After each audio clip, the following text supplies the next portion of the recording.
Felipe Contepomi to take over the Pumas, folks. Yesterday I was sitting here speculating who might be the next Wallabies coach, but the Pumas got things rolling a bit quicker than the Wallabies by appointing the former Pumas legend to the head coach role. We'll talk a little bit about his coaching background, about the challenges and expectations for the role, who some of the other candidates would have been, and you guys can let us know your thoughts. So what is his coaching background? Has he done much coaching before? Yes, but not a heck of a lot of head coaching, so it's still going to be a big step up for him.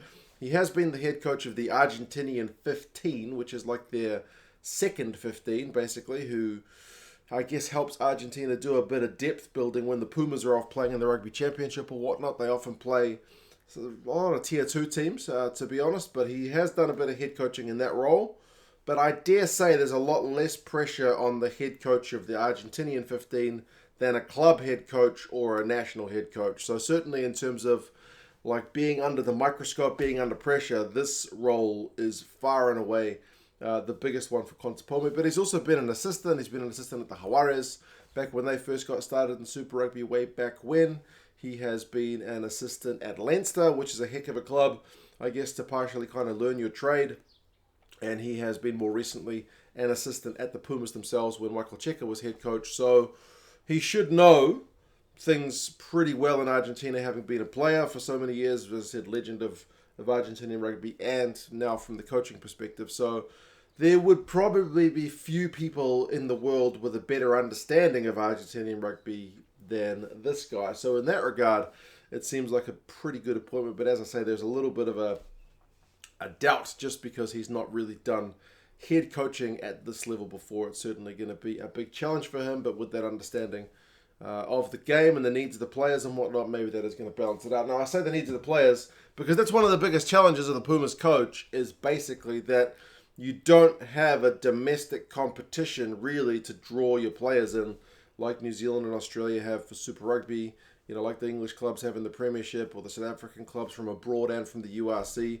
So they're basically going to be pulling players like they used to do historically. They had a wee period, that one World Cup in 2019, where they were able to pull the boat from the Juarez, but they're going to be pulling players from multiple leagues, multiple teams, multiple competitions. And it's one of the main things that Michael Cheika spoke about, was just managing the game time, because you got to remember, most of these guys are plying their trade in the Northern Hemisphere, and it's something that South Africans are facing with so many guys in the Premiership and Top 14 and whatnot as well, is that when those guys come to play during the Southern Hemisphere Rugby Championship season, it's often when some of the Northern Hemisphere guys are having a break. So a lot of these guys end up playing basically the whole year.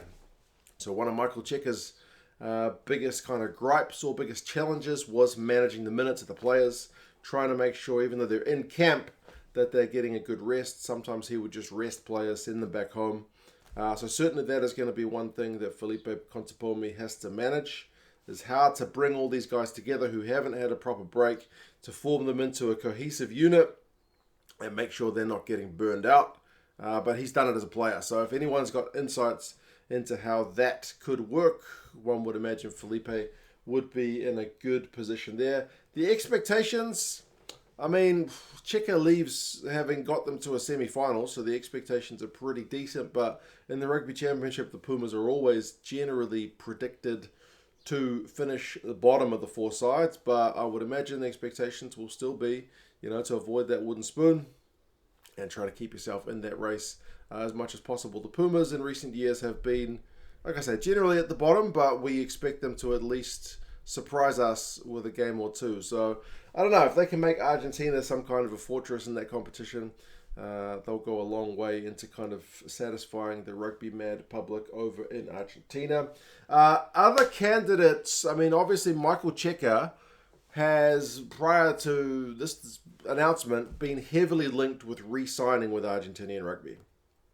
I'm not sure if Cheika would have been a great appointment, because I don't know that he's been able to he's only had a really limited time. Remember, Cheika took over when Ledesma resigned. But both Cheika and Ledesma had big issues really unlocking the attacking potential of the Argentinian team, I would say, because if you see the playing roster that Argentina have got, and you see a lot of these guys playing for their club teams, they've got some absolute attacking weapons in that side. the likes of Boffelli or some of the veterans like Imhoff, even guys like Cancellieri who don't even get into the team that often. Like all these attacking outside backs when they play for their clubs are genuinely very exciting players to watch, but it's not something we've seen a lot from the Argentinian national team in the last few years. They're a pretty conservative side, and Michael Cheika, kind of going back to the challenges thing, has talked about that he needed to get the fundamentals right before they could take the game to the next level. Where it never really got to that next level. So we'll see if Felipe Contepomi is able to get the more out of the players. But like I said, Cheika was certainly the strongest candidate linked to the role.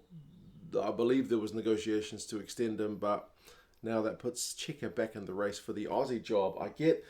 For me though, the obvious candidate and the biggest missed opportunity for the Argentinian Rugby Union is the fact that they didn't get Gonzalo Quesada, who is now coaching Italy. That guy, I think, as a head coach, certainly has a lot more of a track record than Contepomi, and he's also got a pretty equal understanding of how things run Argentinian rugby. So the fact that he's coaching Italy, I think, is a big missed opportunity because I would love to see what that guy could do. Don't get me wrong, I will support Contepomi to get the job done. Like I said, his background and his knowledge, his respect that he commands will put him a long way.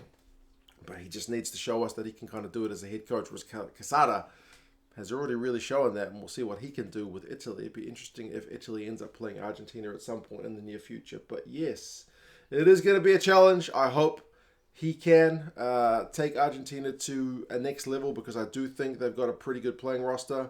There's a good mix of youth and experience in that squad. So, yes, Contepomi, new coach for the Pumas. You guys let us know your thoughts. How do you reckon he is going to go? Do you think he's too light on experience?